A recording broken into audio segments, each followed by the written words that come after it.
राशि का बल कैसा होता है इसके बारे में गए। ये क्या होता है? राशि बल, ठीक है ना, राशि बल, ठीक है।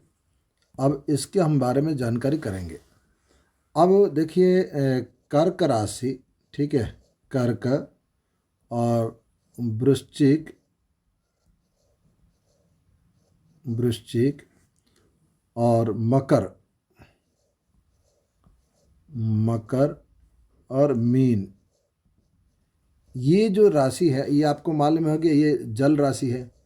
ये हो गया जल राशि है, ठीक है ना। और ये चतुर्थ स्थान में बलवान होते हैं। ये ना कि यह याद रखिएगा, कुंडली में है ना, कुंडली में चतुर्थ स्थान पर, ठीक है, चतुर्थ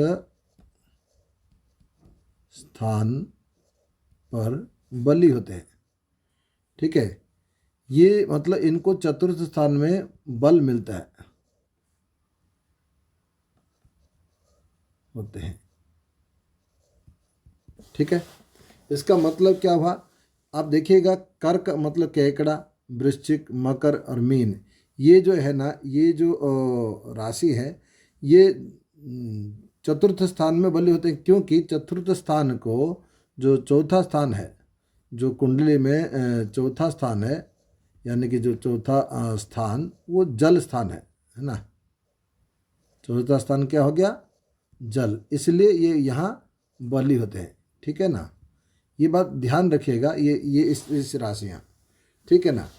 ये जो राशि है इतना आपको ध्यान रखना है कि कर्क, वृश्चिक, मकर, मीन ये जल राशि है और ये कुंडली में चतुर्थ स्थान पर बली होते हैं, ठीक है ना।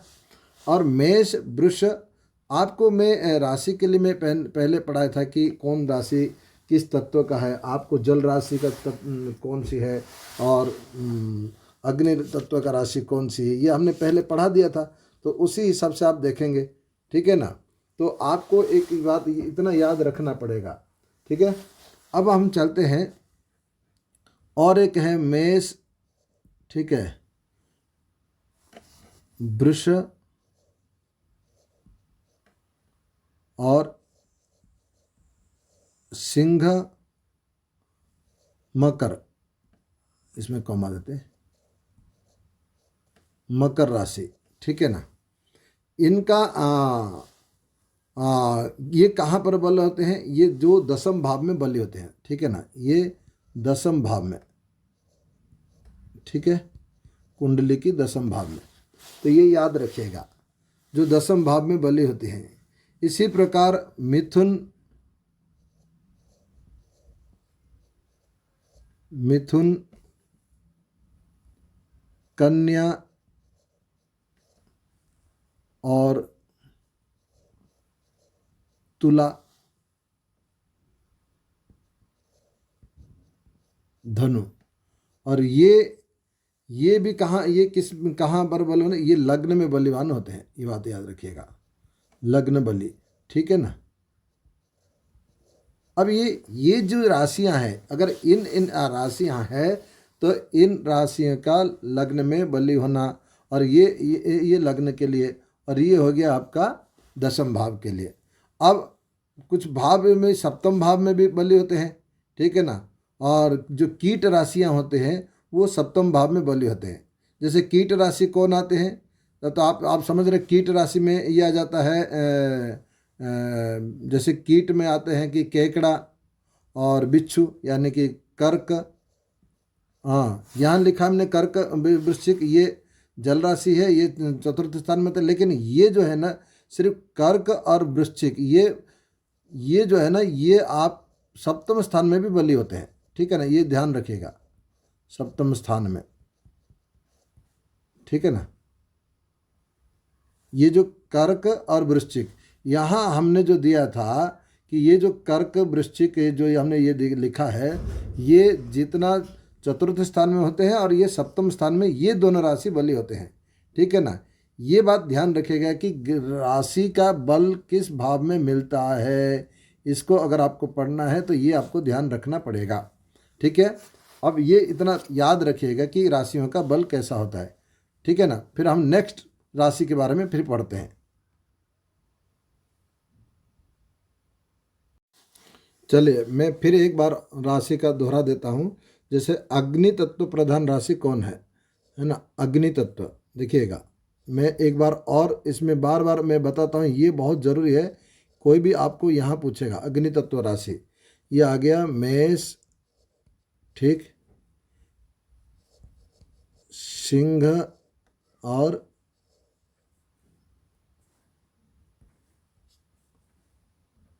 धनु, ठीक है ना, ये अग्नि तत्व, ठीक है ना। फिर इसके बाद भू तत्व यानी कि पृथ्वी तत्व, ठीक है ना, पृथ्वी तत्व।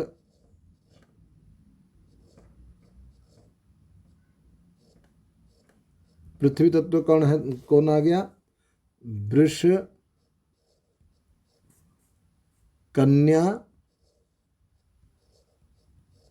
और मकर, ठीक है ना। फिर वायु तत्व,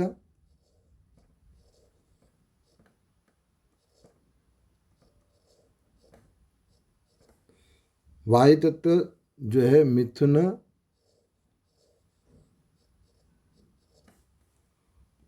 और तुला और कुंभ, वायु तत्व। और जल तत्व कौन है,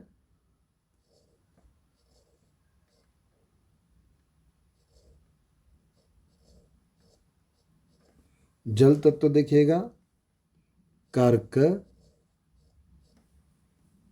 वृश्चिक,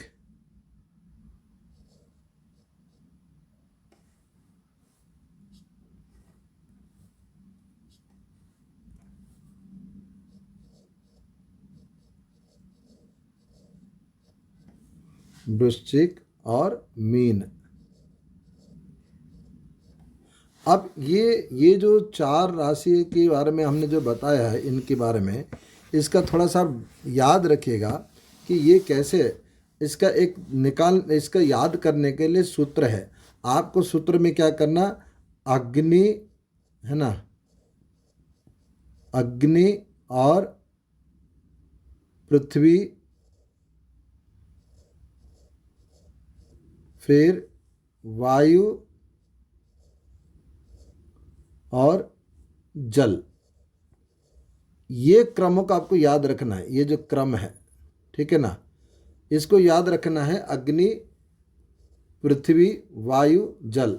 तो इसमें आपको क्या आ जाएगा, अग्नि में इसमें मेष आ जाएगा, फिर ये आ जाएगा इसमें, इस क्रम से भी आप याद करोगे, अग्नि, पृथ्वी, वायु, जल, मेष, वृष, मिथुन, कर्क, ऐसे। देखिए मेष, वृष है ना, और मिथुन और कर्क। तो ये जो क्रम है, आपको ये जो क्रम है, ये इस क्रम में भी आपको याद रखना है। लेकिन पहला क्रम क्या है कि आप अग्नि है ना, अग्नि और पृथ्वी, वायु, जल, इस क्रम को याद रख लीजिएगा। तो आप अपनी उंगली में मेष, वृष, मिथुन, जैसे हर चार होता है तो हर चार में एक राशि आ जाएगा। जैसे एक नंबर आपको नंबर बाई याद हो गया, जैसे कि मेष का आ गया, इसमें एक नंबर है, और ये दो नंबर, ये आ जाएगा 5 नंबर है, ठीक है ना, ये आ जाएगा 5 नंबर है। देखिए 5 नंबर, ये 9 नंबर, तो 1 5 9। तो आपको ऐसे नहीं करना, इधर से 1 2 3 4 6 5 6 7 8 9 10 11 12। जो ये जो सिस्टम है ना कि अग्नि, जैसे कि ये हो गया कि अग्नि हो गया मेष, फिर आपको 4 तत्वों को क्रम याद रखना है, अग्नि, पृथ्वी, वायु, जल, मेष, वृष, मिथुन, कर्क। फिर आ जाएगा इसमें सिंह, कन्या, तुला, वृश्चिक, धनु, मकर, कुंभ, मीन। ये जो स्वर में आपको ये याद आ जाएगा कि 4 तत्वों को याद कर लेंगे। आप अपनी उंगली से भी इसको करके याद रख सकते हो। 4 तत्वों का ही आपको याद करना है कि उसके जो क्रम है, अग्नि, पृथ्वी, वायु, जल, अग्नि, पृथ्वी, वायु, जल, इसको याद रखना है तो आपको ये पूरे राशि चक्र का ये याद हो जाएगा। ठीक है, और ये बात ध्यान रखें कि इसको कभी भी नहीं भूलना चाहिए। इसके बाद मैं आपको कुछ पुरुष राशि कुछ स्त्री राशि के बारे में बता देता हूँ। ठीक है ना, आप देखिएगा कुछ पुरुष राशि और कुछ स्त्री राशि कौन कौन कौन है, ये भी ध्यान रख लेंगे तो आपका आज की जो राशि का जो है मोटे तौर पर पूरा हो जाएगा। अब हम लिखेंगे पुरुष राशि कौन है, जैसे कि हम मैं लिखूंगा पुरुष राशि। ठीक है ना, अब इसके भी बहुत इजी है याद करने के लिए। देखिए पुरुष राशि हो गया, पुरुष राशि में आपको हो गया मेष। ठीक है, तो आप मेष लिख दिया, यहाँ मैं लिख देता हूँ स्त्री राशि। ठीक है ना, स्त्री राशि। अब ये दोनों के आपको बहुत हो जाएगा, मेष हो गया तो वृष।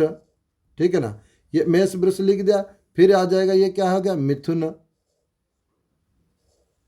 ठीक है, फिर आ जाएगा कर्क नीचे, और फिर आ जाएगा इसमें क्या हो गया मिथुन के बाद इसमें कर्क हो गया, फिर ये आ जाएगा सिंह। ठीक है ना, फिर ये आ जाएगा कन्या, फिर आ जाएगा यहाँ तुला, फिर यहाँ आ जाएगा वृश्चिक, अब फिर आ जाएगा यहाँ धनु, यहाँ आ जाएगा मकर, फिर यहाँ आ गया कुंभ, और ये हो गया मीन। देखिए आपको इजी हो गया। पुरुष राशि अगर आप एक लाइन में मेष मिथुन सिंह तुला धनु कुंभ ये याद रखेंगे तो आपको कभी कभी धोखा हो सकता है, लेकिन आप लिख देंगे पुरुष स्त्री। मेष हो गया तो एक अपनी उंगली में मेष वृष ऐसे अपनी उंगली चला के भी देख सकते हैं मेष वृष, लेकिन आपको राशि का नंबर याद रखना ही है। ये हो गया पुरुष राशि, और जो ये देखिएगा ये हो गया पूरा पुरुष राशि। ठीक है ना, और ये हो गया आपके स्त्री राशि। ये इतना ध्यान रखें। अगर आपको कभी भी ये आएगा कि जैसे कि मंगल को आपने स्त्री राशि में, नहीं, ये राशि है, ग्रहों के बारे में नहीं कहा गया, ये राशि के बारे में अभी मैं पढ़ा रहा हूँ। जो भी पढ़ा रहा हूँ आपको राशि के बारे में पढ़ा रहा हूँ।